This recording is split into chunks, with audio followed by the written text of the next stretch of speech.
Hello guys, स्वागत है आपका सिटीजन जी चैनल पर। और आज आप देखने वाले हो 2004 में आई बॉलीवुड हॉरर मूवी वास्तुशास्त्र का ब्रेकडाउन, जिसका मतलब होता है ancient Indian science of architecture. इसे डायरेक्ट किया था सौरभ उषा नारंग ने और इसके प्रोड्यूसर है राम गोपाल वर्मा, जिनकी तेलुगु मूवी दय्यम का ये रीमेक है। अगर आपने वो वीडियो नहीं देखी तो पहले उसे देख लो, तब ये मूवी और अच्छे से समझ आएगी। और जिन जिन मूवी से ये इन्फ्लुएंस्ड है वो भी हम देखेंगे, और इस मूवी से जुड़े कुछ अनसुने फैक्ट्स भी मैं आपको बताऊंगा। तो चलिए अब ज्यादा देर ना करते हुए जल्दी से ब्रेक डाउन स्टार्ट करते हैं।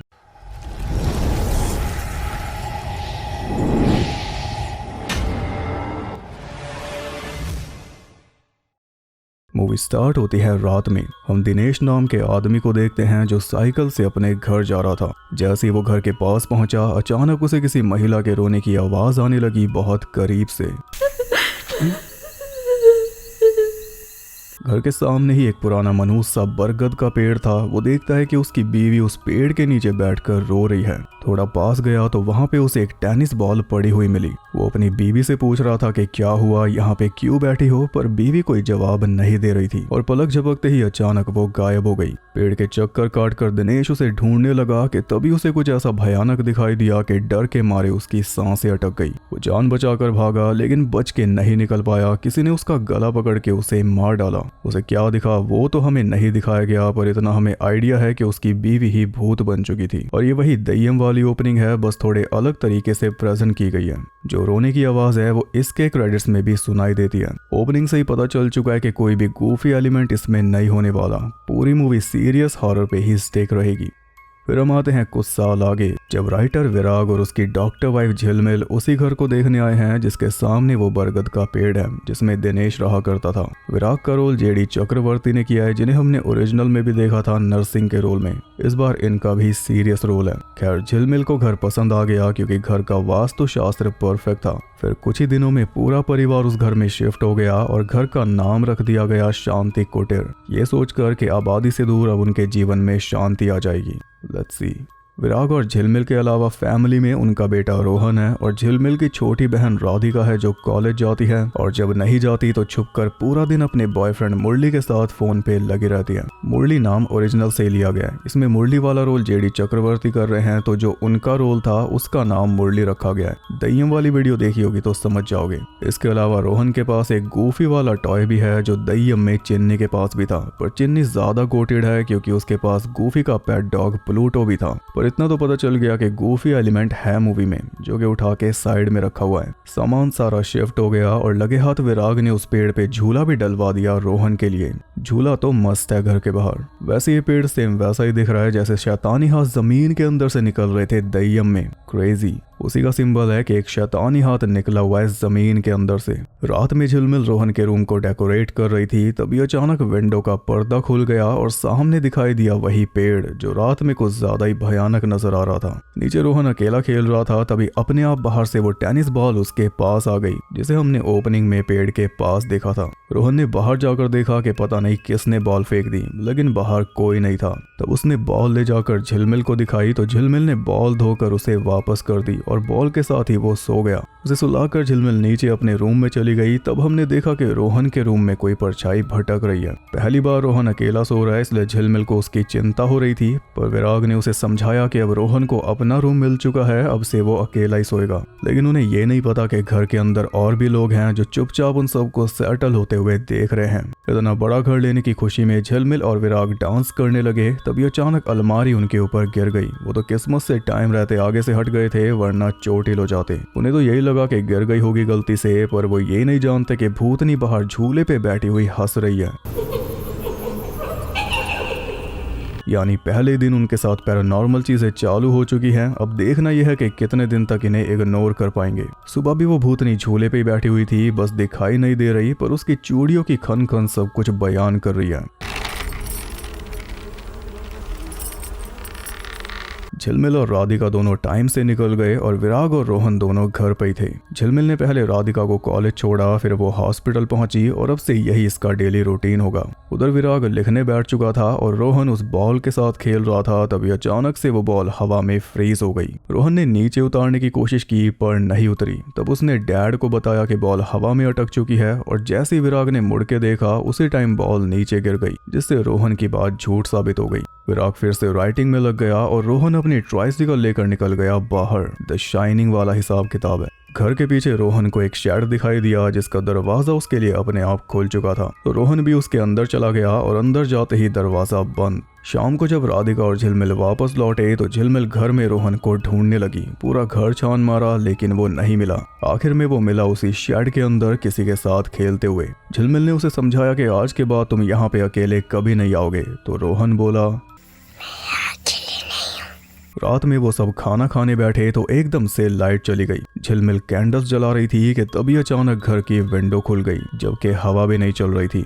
हवा की वजह से खुलती तो कैंडल्स को भी तो कुछ होता, पर यह बात उन्होंने सोची नहीं। झिलमिल उसे बंद करने चली गई, तभी एकदम सामने उसे खड़ा हुआ दिखाई दिया उसी आदमी का भूत जिससे विराग ने झूला लगवाया था, जो पेड़ के ऊपर चढ़ के बैठा था। उसे भी मार दिया गया। झिलमिल ने अच्छे खासे वक्त तक एकदम साफ साफ उसे देखा और वो कुछ बोल भी नहीं पा रही थी। तभी एकदम से लाइट आ गई और रोशनी होते ही वो गायब हो गया। ये बात झिलमिल ने सिर्फ विराग को बताई, पर विराग बोला कि तुम्हारा वहम होगा। एक और डरावनी घटना इग्नोर कर दी। लगातार दूसरी रात। अगली सुबह हमने देखा कि राधिका तो ओजी तरीके अपनाती है। मुरली का नंबर मौली के नाम से सेव कर रखा है ताकि दीदी को शक ना हो। रास्ते में वो दीदी को यही बता रही थी कि आज मौली के घर पे ग्रुप स्टडी है, इसलिए आने में थोड़ा लेट हो जाएगा। बस तभी एक पागल आदमी उनकी कार के पीछे लग गया जो बोल रहा था मरोगे, तो झिलमिल उसे भी इग्नोर करके आगे बढ़ गई। इधर रोहन ने मन बना लिया था कि वो इस मूवी को द शाइनिंग बना के रहेगा, लेकिन थोड़ा द ग्रज वाला तड़का भी तो होना चाहिए। रोहन को ढूंढते हुए विराग उसके रूम में जा पहुंचा, जहाँ पे उसे ऐसा लगा कि रोहन बॉल के साथ खेल रहा है, इसलिए वो वापस नीचे चला गया। लेकिन बॉल के साथ कोई और ही खेल रहा था। रोहन तो पहुंचा हुआ था बाहर पेड़ के पास।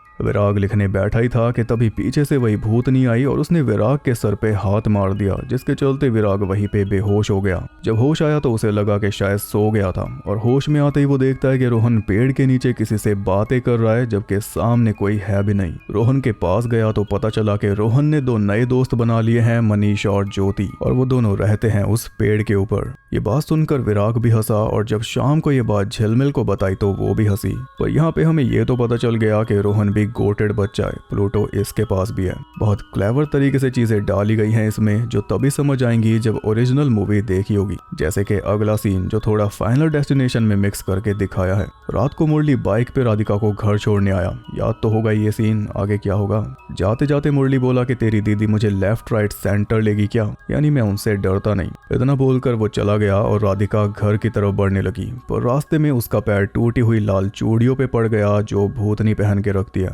राधिका एकदम गेट के पास पहुंच चुकी थी, बस तभी उसे किसी के रोने की आवाज आने लगी।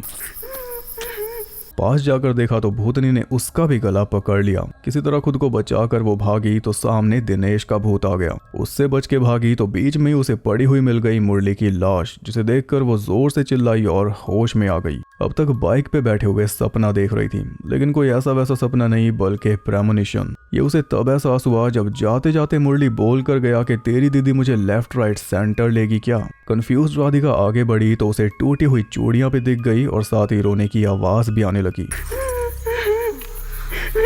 लेकिन उसने प्रेमोनिशन बदल दिया, चूड़ियों पे पैर ना रख के। बस तभी रोने की आवाज हंसी में बदल गई और वो जान बचाकर घर की तरफ भागी, मगर हड़बड़ाहट में उससे दरवाजा नहीं खुल रहा था और इधर से भूतनी उसकी तरफ बढ़े जा रही थी। उसके बचने के चांसेस खत्म थे कि तभी सही टाइम पर झिलमिल ने दरवाजा खोलकर उसका हाथ पकड़ लिया। एकदम इविल डेड वाला सीन। झिलमिल ने उसका हाल चाल पूछा तो बोली कि बस थोड़ा डर गई थी। कुछ देर बाद उसे भी ऐसा लगने लगा कि शायद ये उस सपने का असर था जो वो इतना डर गई, पर उसे ये नहीं पता कि भूतिया जोड़ा उसकी फिराक में अब भी बाहर घूम रहा है। जो होने वाला था वो होने से बच गया सपने की वजह से। फाइनल डेस्टिनेशन फैंस समझ गए होंगे। इसके बाद सुबह के 3 बजे झिलमिल पानी पीने के लिए उठी तो सोचा कि एक बार रोहन को भी देखाऊं, पर जाकर देखा तो पाया कि रोहन तो अपने रूम में था ही नहीं, बल्कि पूरे घर में कहीं नहीं था। वो बाहर पेड़ के ऊपर बैठा हुआ अपने दोस्तों के साथ बातें मार रहा था, और यहाँ बैकग्राउंड में जो म्यूजिक चल रहा है वो वही ट्यून है जो दय्यम में थी ओ जाबिली गाने में। अब बात यहाँ तक पहुँच गई तब जाके झिलमिल और विराग को रोहन की चिंता हुई। उन्हें लगा कि रोहन का कोई दोस्त नहीं है, शायद इसलिए वो ऐसा कर रहा है। कोई चाहिए जो पूरा दिन उसका ध्यान रखे। इस काम के लिए उन्होंने पास के गांव से रुकमा नाम की महिला को रोहन की बाई रख लिया। माँ बाप के सामने रुकमा रोहन के साथ बड़े प्यार से पेश आती थी, बड़ी सीधी बनती थी, पर असल में वो थी बड़ी तेज। और पहले दिन उसे झटका भी लग गया क्योंकि वो रोहन के लिए तैयार थी, पर मनीष और ज्योति आउट ऑफ सिलेबस आ गए। जैसे वो रोहन का रूम साफ करके बाहर चोरी करने निकली, एक ही मिनट में पूरा रूम तहस नहस हो गया। उसे लगा कि रोहन ने किया है, पर रोहन का कहना था कि मनीष और ज्योति आए थे। वो बोला कि मनीष अब भी बेड के नीचे छुपा हुआ है। रुकमा देखने गई तभी उसके मुंह पे बॉल आके लगी, जो कि रोहन के हाथ में थी, पर रोहन कह रहा था कि मनीष ने मारी। इसके लिए रोहन को डांट पड़ी तो नाराज होकर वो अपने रूम में आ गया। पीछे पीछे विराग उसे मनाने आया और उसे कंबल के अंदर बैठा देखकर वो ऐसे ही उससे बात करके चला गया। पर कंबल के अंदर रोहन था ही नहीं, वो तो बाथरूम में था। कंबल में बैठा था मनीष, जिसे हम भी पहली बार देख पाए, और साथ में ज्योति को भी। रोहन ने बरगद पे रहने वाले भूत बच्चों को अपना दोस्त बना लिया है, जो घर के अंदर भी भटकते रहते हैं और किसी को देखते नहीं, पर रोहन उन्हें देख सकता है। अगली सुबह झिलमिल और राधिका घर से निकले तो इस बार वो पागल आदमी उनके पीछे भागने के बजाय सामने से आ गया। वो बोल रहा था भाग जा, तो झिलमिल भाग गई कार लेके। फिर से हांफता रह गया। झिलमिल के घर से जाते ही रुकमा को बदला लेने का मौका मिल चुका था। वो रोहन को परेशान करने लगी तो रोहन बोला कि मैं माँ को बता दूंगा कि तुम चोरी करती हो। सुनते ही रुकमा उसका कान मरोड़कर उसे घर से बाहर ले गई। रोड पे ले जाकर उसने रोहन को ट्रक के सामने धकेलकर एकदम से वापस खींच लिया ताकि वो डर जाए और अपनी माँ के सामने मुंह ना खोले। फिर भी माँ के आते ही उसने सब कुछ बता दिया, पर उसकी रेपुटेशन इतनी खराब हो चुकी थी कि माँ ने उस पर यकीन ही नहीं किया, उल्टा उसे ही पाठ पढ़ा दिया। रोहन बोला कि रुकमा ने हमारा गोल्डन ड्रैगन चुराया, और रुकमा नीचे खड़ी सब कुछ सुनी रही थी तो उसने उसी टाइम ड्रैगन वापस रख दिया, जिस वजह से रोहन और झूठा साबित हो गया। ऊपर से रुकमा तो भोली बन के दिखा ही रही थी, इसलिए उस पे तो शक जा ही नहीं सकता। चोट भी तो उसी के मुंह पे लगी हुई है, रोहन के नहीं। वो तो चोरी का सामान लेकर मजे में अपने घर जा रही थी कि तभी रोड पे उसे वही बॉल पड़ी हुई दिखाई दी। जैसे उसने बॉल उठाई, किसी ने पीछे से अटैक करके उसे मार डाला। इसके बाद बॉल अपने आप रोल होकर वापस घर में आ गई, अलमारी के ऊपर बैठे हुए मनीष के पास। यहाँ पे पहली बार हम भूतनी की शक्ल भी देख पाए जिसने रुकमा को मारा। भूतों का पूरा परिवार घर के अंदर खड़ा हुआ था। अगली सुबह इंस्पेक्टर भूपाल ने आकर उन्हें सूचित किया कि रुकमा की लाश रोड पर पड़ी मिली है। ऐसा लगता है जैसे कोई ट्रक उसे कुचलकर चला गया। उसके पास से जो सामान बरामद हुआ है उसमें से काफी सामान इनके घर का है। और जब पुलिस ने आसपास के ढाबों पे पूछताछ की तो एक ट्रक ड्राइवर ने बताया कि शाम को इसी औरत ने एक बच्चे को ट्रक के सामने धकेला था। पुलिस से कंफर्मेशन पाकर फाइनली झिलमिल को एहसास हो गया कि रोहन तब से सब कुछ सच बता रहा था। उसे रुकमा भी टॉर्चर कर रही थी और उसका खुद का परिवार भी उल्टा उसी पे आरोप लगाकर। रोहन से माफी मांगकर झिलमिल हॉस्पिटल चली गई और इस बार वो पागल आदमी हॉस्पिटल के अंदर ही पहुंच गया। सिक्योरिटी गार्ड ने धक्के मारकर उसे बाहर निकाला। इस बीच घर के अंदर भूतों का भटकना जारी था और अब वो कुछ ज्यादा ही नजर आने लगे थे। भूतनी को देख के तो रोहन भी डर गया। शाम को उसने ये बात अपनी माँ को बताई, पर माँ उस पर फिर से यकीन नहीं कर पाई। कोई अनहोनी होगी तभी यकीन करेगी। रात में राधिका को ऐसा लगा जैसे उसके मुंह से खून निकल रहा है और वही खून ग्लास में गिर चुका है, लेकिन पलक झपकते ही सब गायब। और इसके बाद उसे ऐसा लगा जैसे रूम में कोई है। वो इधर उधर देखने लगी तो इतने में रोहन अपने मॉम डैड के पास पहुंच गया, ये बताने के लिए कि राधिका के रूम में बैडमैन है, यानी दिनेश का भूत। बैडमैन तो राधिका के रूम में था, पर वो था बांसुरी, आई मीन मुरली। उसे देख के राधिका भी खुश हो गई, पर तभी दरवाजे पर उसकी दीदी और जीजू आ गए तो मुरली छुप गया बेड के नीचे। बड़ी मुश्किल से राधिका ने उन्हें टरकाया, फिर वो दोनों अपने रोमांस में लग गए और बैडमैन ने बिना टिकट उनका पूरा कार्यक्रम देखा। अगले दिन घर में सिर्फ राधिका और रोहन थे, तो रोहन ने राधिका को आपस की बात बताई कि घर में हमारे अलावा जो लोग रहते हैं वो हमसे गुस्सा हैं। मनीष और ज्योति भी अब मेरे दोस्त नहीं रहे। उसने बैडमैन की अच्छी खासी ड्राइंग भी बना के दिखाई। इस बीच माँ बाप गए थे साइकेट्रिस्ट के पास कुछ सलाह लेने, और शाम को जब वापस आए तो रोहन को साथ लेकर मूवी देखने चले गए, क्योंकि डॉक्टर ने यही बताया कि बच्चे को खुश रखो और ज्यादा से ज्यादा उसके साथ टाइम बिताओ। पर राधिका उनके साथ नहीं गई क्योंकि उसकी मुरली के साथ अर्जेंट मीटिंग थी घर में।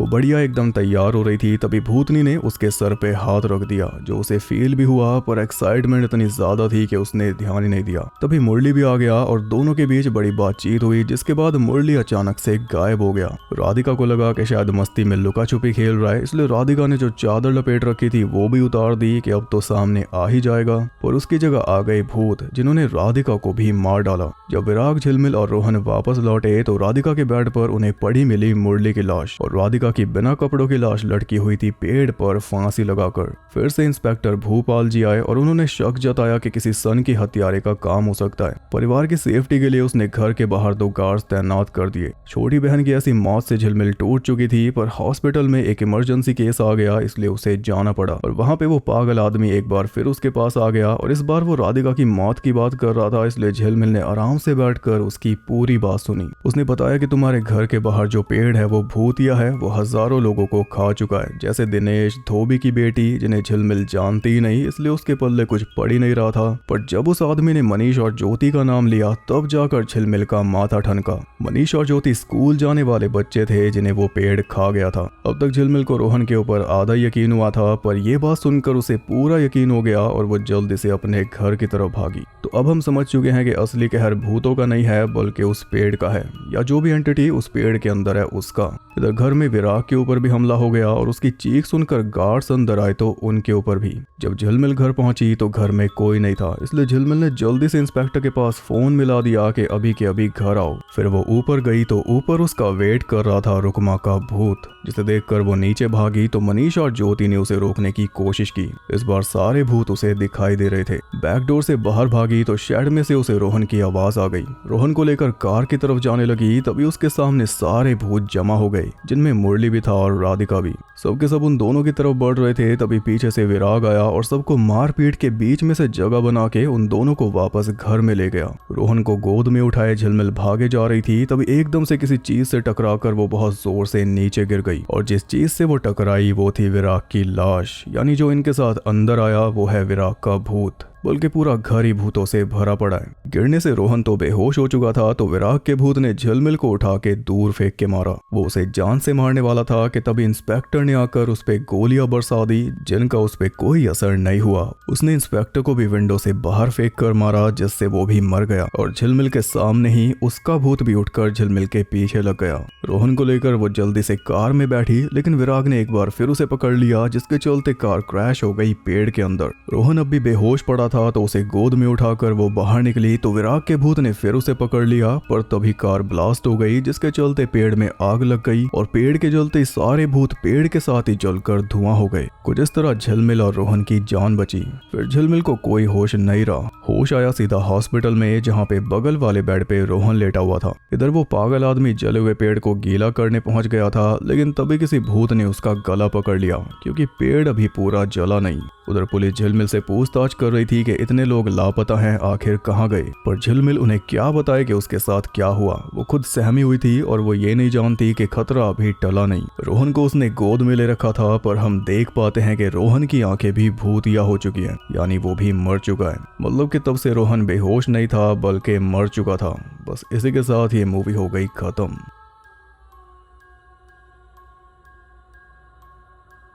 एंडिंग पे आप सवाल उठा सकते हो कि लॉजिक कहाँ है, पर वो तो बहुत पहले खत्म हो गया था जब भूत इज इक्वल टू ज़ॉम्बिस हो गए थे। इसके अलावा पूरी मूवी डार्क और सीरियस है। ये बॉलीवुड की कुछ गिनी चुनी जेन्युइन डरावनी हॉरर मूवीज में से एक है, इसलिए ऑडियंस भी इसे बड़ा पसंद करती है, जबकि पूरी अनकट मूवी शायद ही किसी ने देखी होगी। वैसे अगर इसका रन टाइम सर्च करोगे तो 1 घंटा 46 मिनट आता है, लेकिन ये फुल मूवी कहीं भी अवेलेबल नहीं है। यूट्यूब पे भी सिर्फ एक 26 वाला वर्जन है, यानी हैविली सेंसर्ड, क्योंकि इसमें बच्चा है। और जो डीवीडी वाला वर्जन है उसमें से भी 3 मिनट कुछ काटे गए हैं। उसमें तो वो ट्रक के सामने धकेलने वाला सीन है ही नहीं। इस सब के बावजूद भी ये मूवी कल्ट क्लासिक है, क्योंकि ज्यादातर लोग इसे टीवी वाले दौर से जानते हैं। मैंने भी बचपन में टीवी पे ही देखी थी और देखते देखते बीच में ही सो गया था, और मेरी मम्मी को लगा कि मैं भी देख रहा हूँ, इसलिए उन्होंने पूरी मूवी देखी। पर बाद में पता चला कि मैं तो सोया पड़ा था। इस मूवी का पूरा खौफ हुआ करता था उस टाइम, क्योंकि इसके साउंड इफेक्ट्स कुछ अलग है। एक तो इसका नाम भी इतना अलग जो हर किसी को डरावना लग जाए, ऊपर से बच्चे बच्चा जहाँ इन्वॉल्व हो जाए खतरे में, वहाँ फियर अपने आप बढ़ जाता है। ये मूवी द शाइनिंग से इंस्पायर्ड है। उसके अलावा मनीष देखा ही आपने